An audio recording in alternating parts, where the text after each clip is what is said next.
My husband Nestor was anxiously waiting outside the operating room for his first love, and I was separated from him by only a wall. When Pamela was wheeled out of the operating room, she weakly asked her husband, "Where is Sister Sabi? Why didn't she come with you?" Upon hearing my name, Nestor responded with disdain, "Don't worry about her, she's perfectly fine." But he didn't know that Pamela's new heart was mine.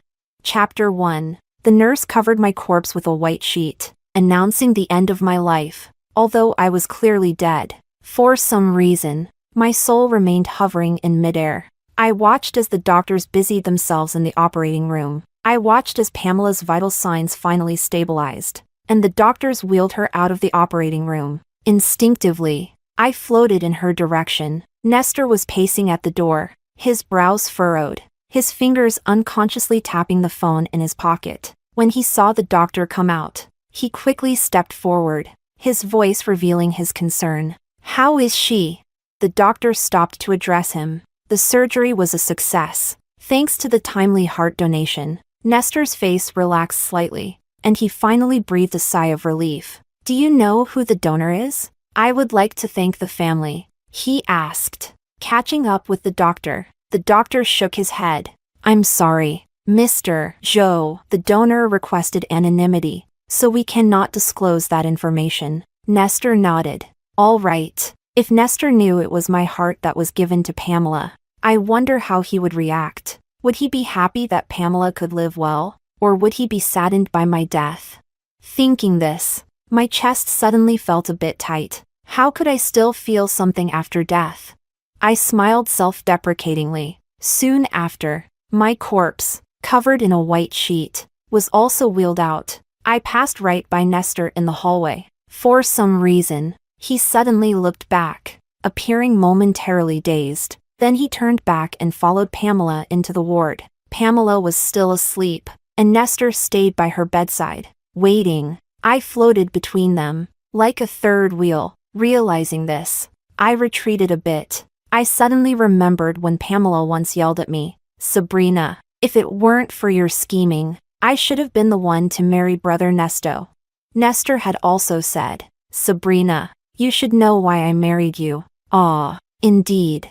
I was the third wheel in their relationship, but it didn't matter. I had already stepped back, although it was involuntary. Chapter 2. Nestor tightly held Pamela's hand, his forehead gently resting on the back of her hand. I quietly watched them, not knowing how much time had passed before Pamela's fingers twitched. Then, she slowly opened her eyes. "Brother Nestor." Her voice was still hoarse from just waking up, and as soon as she spoke, Nestor's heart tightened. The moment Pamela saw Nestor, her eyes filled with tears. "Pammy, you're awake!"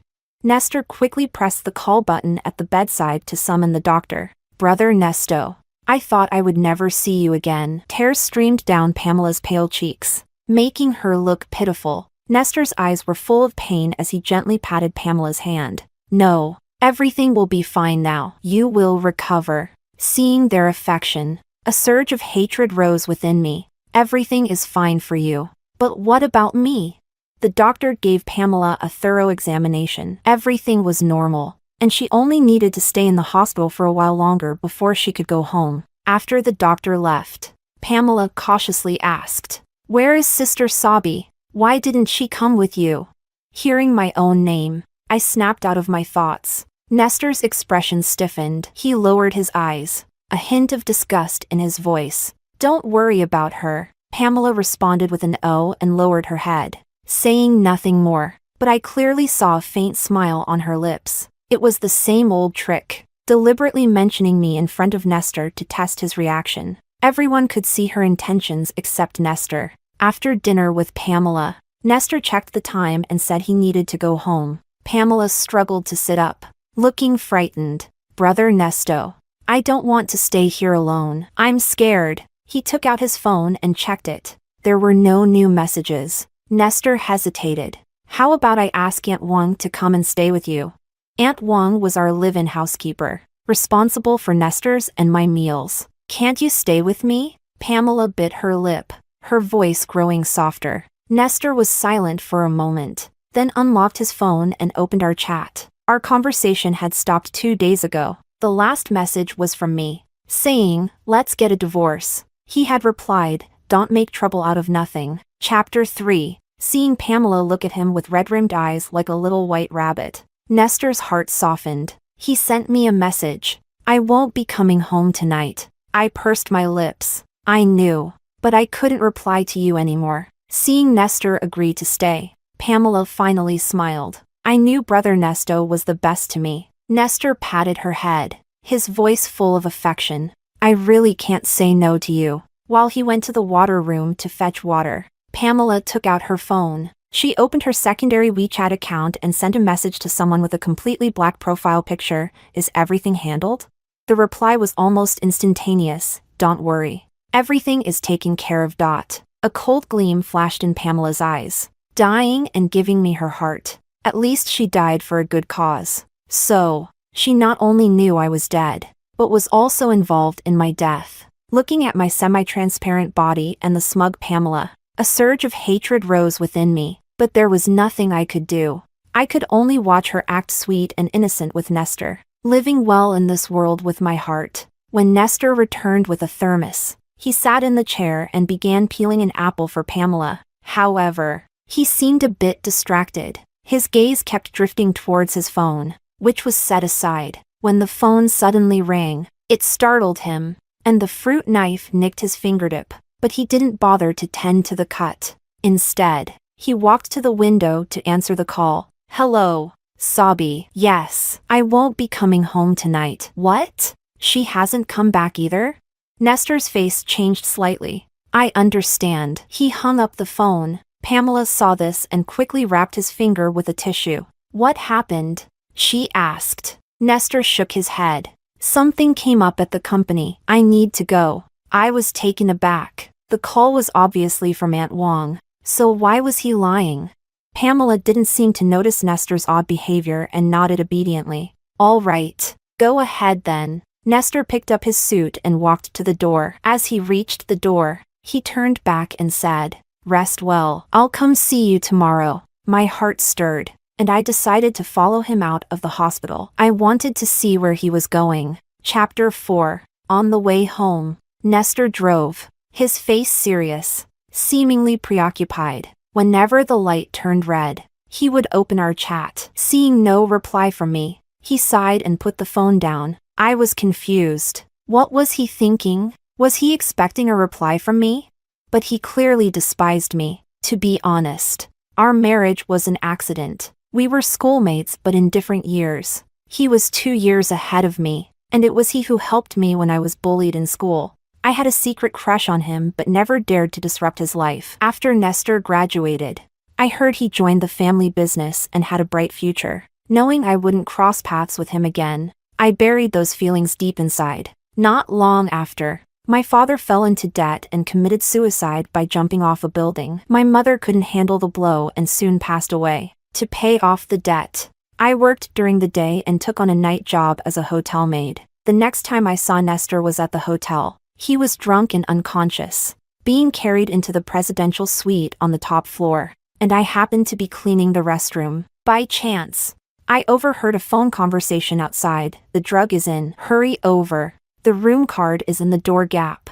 Then they left. I knew this wasn't something I should get involved in, but after confirming there was no one outside, I was about to leave. But before leaving, I glanced back and saw that the person lying on the bed was Nestor. His face flushed. He frowned, his eyes closed, and his long lashes cast shadows on his face. Should I help or not? He once saved me. Could I just leave him drugged here? After hesitating for a moment, I took the room card from the door gap and locked the door from the inside. I poured a glass of water and walked to the bed, trying to wake Nestor. When Nestor opened his eyes, he was groggy. He looked at me and suddenly called out, "Sabrina?" I was stunned. Did he recognize me? Chapter 5. His expression quickly turned dazed again. "Senior, have some water and take a shower, okay?" I tentatively reached out and patted his shoulder, but Nestor grabbed my hand and pulled me forcefully towards him. After a dizzying moment, I found myself pinned under him on the large bed. He leaned in close, his breath hot against my skin, burning away my reason. My heart pounded wildly. Senior, please wake up. I kept pushing at his shoulders, but he was beyond reason. His scorching kiss landed on my lips. My mind went blank, and I heard the last thread of my sanity snap.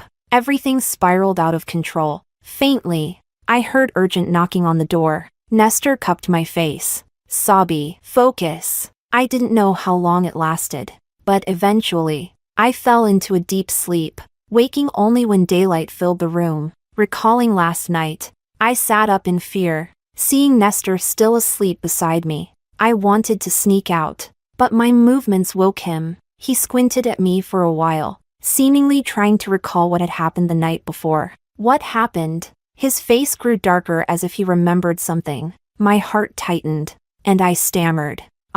It was an accident. But he didn't want to hear my explanation. He coldly said, "Wait for me outside," and went into the bathroom, putting on a bathrobe. I bit my lip, feeling endless grievances. Why did he treat me this way? It was his loss of reason, so why did I have to bear the consequences? When he came out, he threw a bank card onto the coffee table. 1 million. Let's pretend nothing happened yesterday. I stared at the card, feeling a mix of emotions. With a hoarse voice, I said, "No need. Nothing happened anyway." Then, I opened the door and left the room. In the elevator, my legs felt weak, barely able to stand, and tears finally streamed down my face. Chapter 6. Forget it. I'll just consider it as repaying him for saving me. After crying my heart out, I consoled myself. To avoid any further trouble, I resigned from the hotel that very day. However, in my panic, I forgot to take the morning after pill. The next month, when I realized my period was late, I bought a pregnancy test kit out of a faint hope, but the 2 red lines on the stick sent my mind reeling. To make matters worse, on the day I went to the hospital to schedule the procedure, I ran into Nestor. He walked past me in a hurry, bumping into me, causing my papers to scatter everywhere. As he helped pick them up, he apologized, but then froze when he saw my name and the abortion form. Nestor looked up at me in disbelief, meeting my evasive gaze. "You're pregnant?" I stammered that it was none of his business and turned to leave, but he grabbed me. "We need to talk." Thus, under the arrangement of fate, I married him while carrying his child. He paid off all my high-interest debts. After marrying him, I found out about Pamela, his childhood sweetheart. They had been engaged, but I had inadvertently come between them. However, the baby didn't survive. 4 months into our marriage, Pamela's constant provocations finally made me angry for the first time. She called my unborn child a bastard. She called me a wretch without parents. I tried to stay calm, but she pushed me from the second-floor staircase. In excruciating pain, I saw her face twist into a malicious smile. Then she clutched her heart and fell to the ground. By the time Nestor arrived at the hospital, our baby was gone. I sat on the bed in tears, but Nestor's face was dark as he questioned me. "Do you know that Pammy has a heart condition? She can't be stressed. What did you do to her?" I widened my eyes in disbelief. "I didn't do anything. She pushed me. Our baby is gone."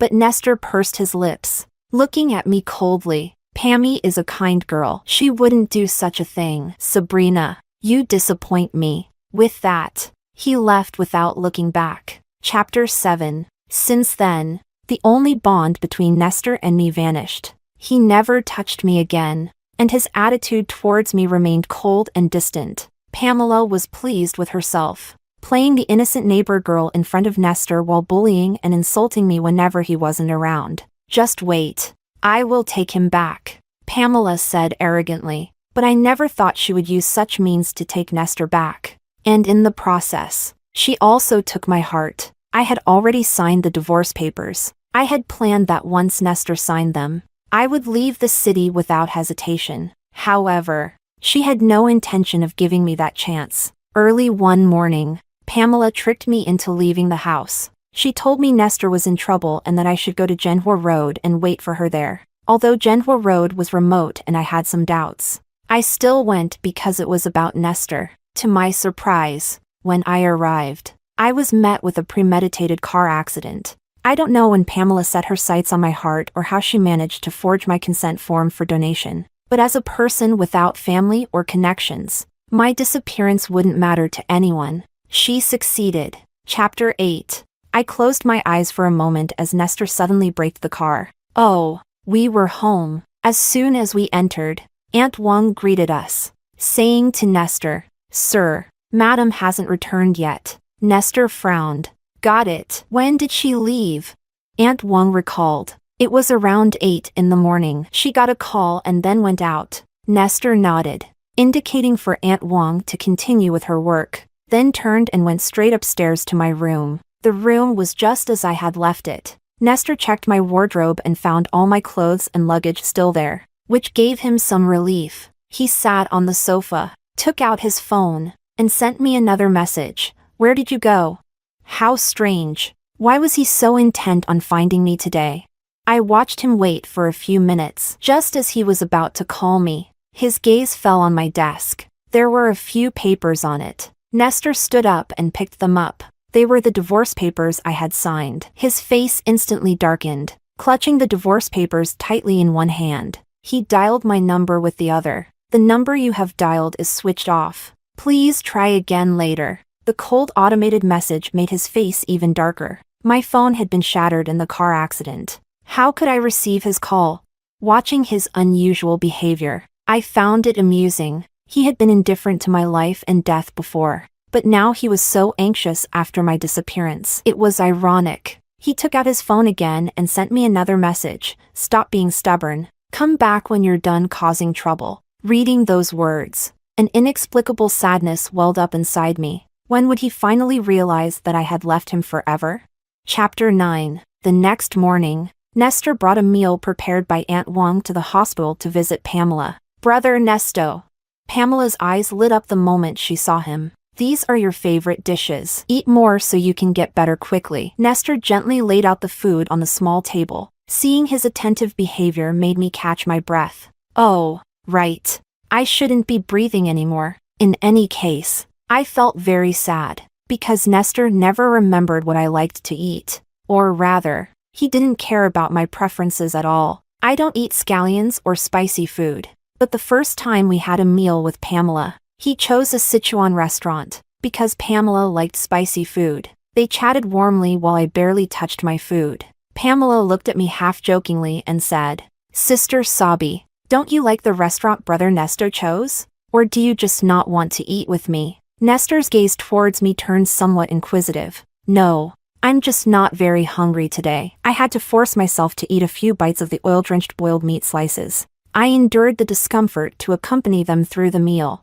but I ended up with a stomachache when I got home. It hurt so much that I had to go to the emergency room in the middle of the night. What did Nestor say back then? How can you be so delicate? You get like this from just one meal? Pammy is perfectly fine. I was too pale and speechless. Ended up staying in the hospital for half a month. I snapped out of my thoughts and saw Pamela pouting and acting spoiled. Brother, can you feed me? I don't want to move. Nestor chuckled. He was about to agree but seemed to remember something. His words changed to, Pammy, you're a grown-up now. You can't always have your brother feeding you. Pamela was stunned, not expecting him to refuse. Floating nearby, I recalled the argument we had before. What do you take me for? And what do you take Pamela for? Nestor had replied, Pammy and I grew up together. She's like family to me. Sabrina, stop being unreasonable. No matter how much like family, you are both adults now. Shouldn't you keep a proper distance? If you want to be with her, I'll leave. Our marriage was an accident anyway. I had cried bitterly. If it weren't for saving him, I shouldn't have had to go through all this. Nestor hadn't expected me to be so upset and was momentarily flustered. Don't cry. I'll be more careful in the future. Could it be that he remembered my words and that's why he refused Pamela? I couldn't help but wonder. Then I felt I was being foolish. Nestor didn't love me. Why would he care about what I said? Brother Nestor, are you getting tired of me?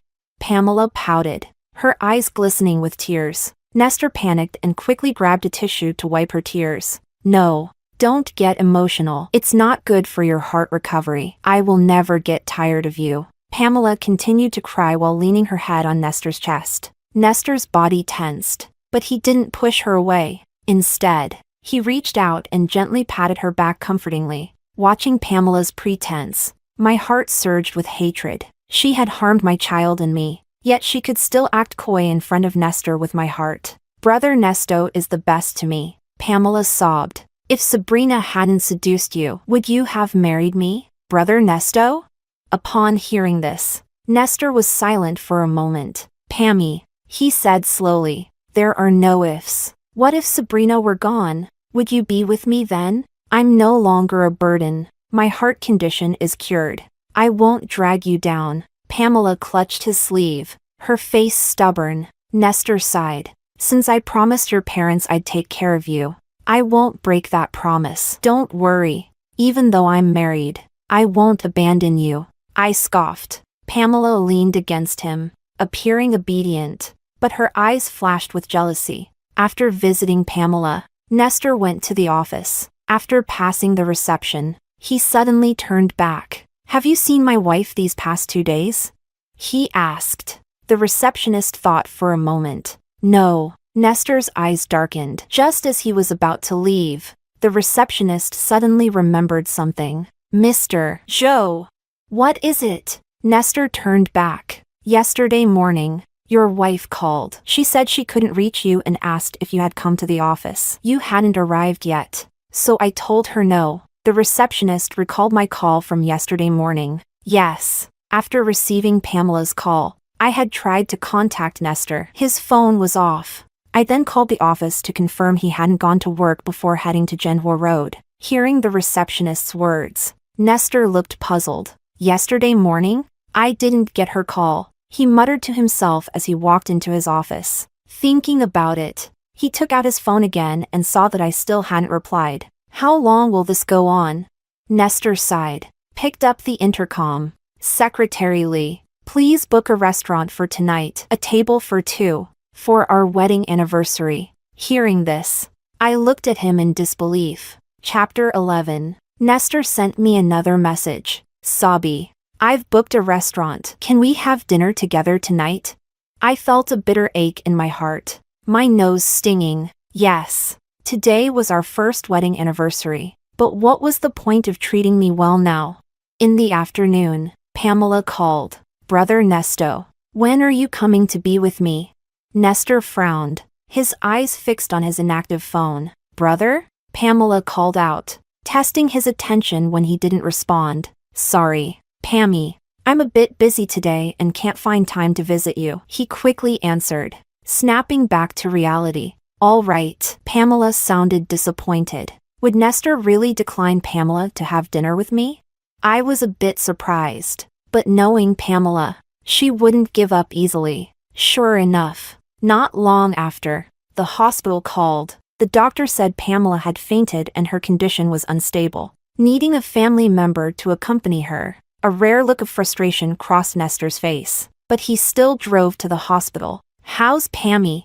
Seeing Pamela lying in bed with her eyes closed, Nestor hesitated and asked the doctor beside him. The doctor replied, Miss Bai suddenly got emotional and couldn't breathe, so she fainted, with no one else to stay with her. Nestor had to wait for her to wake up. He kept checking the time on his phone, perhaps thinking about our dinner plans. But I couldn't keep the appointment. Nestor. After 2 hours, Pamela slowly woke up.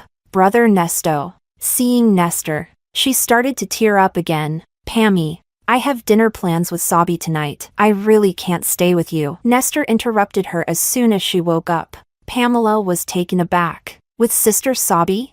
Yes. She hasn't replied yet, but I can't leave her hanging in case she shows up. Nestor nodded. Pamela lowered her head, a subtle look of mockery flashing in her eyes. I guessed she must be thinking, Sabrina is already dead. How could she show up for dinner? Rest well. Nestor stood up to leave. Brother Nestor. Pamela sat up and tried to get out of bed but fell to the floor. Pammy! Nestor turned back, quickly rushing to help her up. In the process, his eyes caught sight of a small pendant that had fallen from the bed. It was the star charm from my necklace. What's this? He picked it up and handed it to Pamela. It's my pendant. Pamela's face changed slightly as she quickly put it away. Nestor found the pendant familiar but couldn't recall where he had seen it before. He helped Pamela back into bed and immediately headed to the restaurant where we had planned to meet. But he waited there all night and I never showed up. Chapter 12. The more Nestor thought about it, the more something felt wrong. He finally couldn't resist contacting a private investigator. Help me find out where Sabi went. I floated beside him, watching his uneasy expression. To be honest, I was curious too. How exactly had Pamela dealt with me? The private investigator quickly responded, reporting that there were no records of me buying tickets at the airport, port, or train station. The last time surveillance captured me was when I hailed a taxi in front of our house. Reading the investigator's message, Nestor felt a sinking feeling in his heart. A hint of panic appeared on his face. Track that taxi. The taxi was legitimate, and the driver was quickly contacted. The driver said he had dropped me off near Genwa Road, but knew nothing more. There was no surveillance in that remote area. Genwa Road is so remote. What was she doing there? Nestor recalled something Aunt Wang had mentioned. Around 8 in the morning, she got a call and then went out. He immediately ordered, find a way to check her call records. See who called her. Perhaps clinging to a sliver of hope, he didn't report it to the police. Checking the call records wasn't difficult. The last call was from Pamela. Nestor's expression was as if he had been struck by lightning. What? He abruptly stood up, knocking over the coffee cup on his desk. Warm coffee spilled all over the documents, but he didn't notice. Nestor finally remembered why he hadn't received my call. He had been at the hospital with Pamela at that time. Pamela had asked for his phone to play games. Then, he checked the surveillance footage again, though not obvious. I was wearing a necklace, with a star pendant. At that moment, all color drained from Nestor's face. He contacted the private investigator again. Find out who donated the heart to Pamela. I was amazed by Nestor's sharpness at that moment. His shock and pain seemed genuine. For once, his usually cold and indifferent face showed a hint of regret. The investigator's email quickly arrived. The donor was Sabrina. Nestor closed his eyes slowly. His lips were completely devoid of color. So, it was you? He murmured. I didn't know if he recalled the day before yesterday at the hospital when he looked back at me, covered in a white sheet. As he followed Pamela. Chapter 13. Nestor sped to the hospital at 120 miles per hour. He pushed open the door to Pamela's room and walked in. Brother Nesto? Why are you here so late? Pamela woke up, frowning slightly. Where is Sabi? Nestor's voice carried no emotion. Sister Sabi? I don't know. Pamela blinked, feigning innocence. My patience is limited. Pamela, where did you take Sabrina? Nestor took a few steps forward, towering over Pamela sitting on the bed. That star pendant was on Sabi when she disappeared. If you really don't know, why was it with you? Pamela bit her lip, about to lie again. Nestor grabbed her wrist. Whose heart is it? Is it Sabi's? Tell me. Seeing no way out, Pamela dropped her act. Yes, it's hers. She's dead. Hearing her words, Nestor's eyes darkened. If she's dead, I want to see her body. Where is she? Pamela laughed as if hearing a funny joke. Are you seeking justice for her now? Sabrina seduced you, got pregnant, and used despicable means to marry you, becoming an obstacle between us. Does it matter where she died? I took her heart, and now I can live well without Sabrina. You'll marry me, right?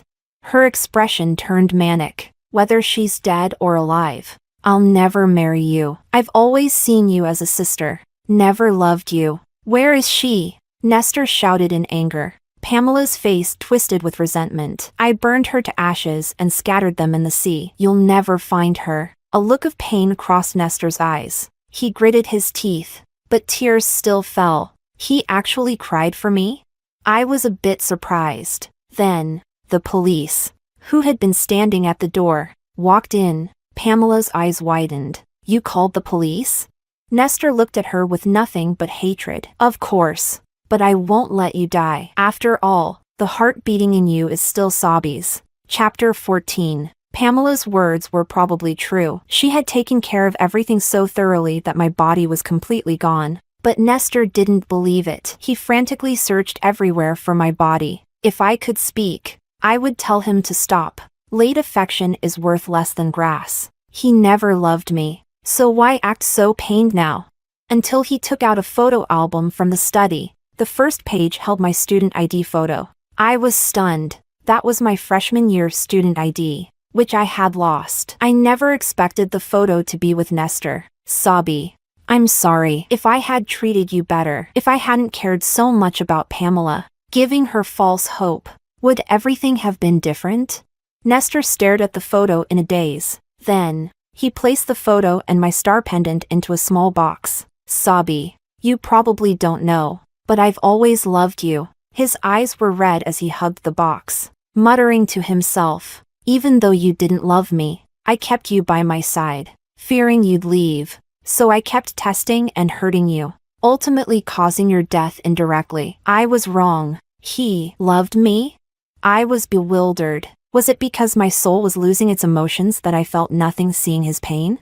Nestor bought a plot of land, burying the box with the photo and pendant in it. It was my cenotaph. From that day on, he visited my grave daily with a fresh bouquet of lilies, sitting there for half the day, drinking and rambling about the past. It turned out Nestor knew I wasn't the one who drugged him, and the drug didn't affect him enough to lose all reason. He realized it was me and decided to go along with it. But afterward, he couldn't face me, so he wanted to cool down. Unexpectedly, I quit and disappeared for a month. He searched for me everywhere until he found me at the hospital, about to have an abortion, which made him desperate to take me back and marry me. Regarding Pamela pushing me down the stairs, he truly believed it was an accident. Pamela's parents had done him a favor, and before they passed away, they entrusted her to his care. There was never an engagement between them. As Pamela claimed, Nestor just didn't want to stress Pamela's weak heart, so he protected her. But no matter what he said, the harm he caused me was real, and it's something I can't forgive. Chapter 15. Pamela and the hitman she hired were both caught and sentenced to life imprisonment. Nestor used his influence to make her life in prison miserable. She repeatedly tried to contact Nestor through the guards, but he refused to see her. Soon after, Pamela committed suicide in prison. When the news of her death reached him, Nestor was at my grave, gently cleaning the tombstone with a damp cloth. Dead? As long as her heart is returned. Nestor answered the call, his voice icy. On his way back, Nestor drove distractedly, eventually crashing into a speeding truck that ran a red light at a turn. Ending it this way is good too. See you in the next life. At the moment of impact, I heard him murmur softly, his hands leaving the steering wheel. There was no surprise. Nestor died instantly, and I, watching my body become increasingly transparent, knew my time had come. If there is a next life, I only wish for a peaceful and happy life. Never to meet Nestor again. But when I opened my eyes, I was back in the hotel restroom. Outside, someone was on the phone. The drug is in. Hurry over. The room card is in the door gap. That familiar conversation. I was reborn. I stared at myself in the mirror in amazement. I was back to being a hotel maid. Outside should be the drugged Nestor. After the people outside left the room, I quickly stepped out. Nestor lay on the bed, semi-conscious, recalling everything from my past life. I decisively opened the door and left without looking back. Let go of the savior complex, and respect others' destinies. In this life, I will live well for myself.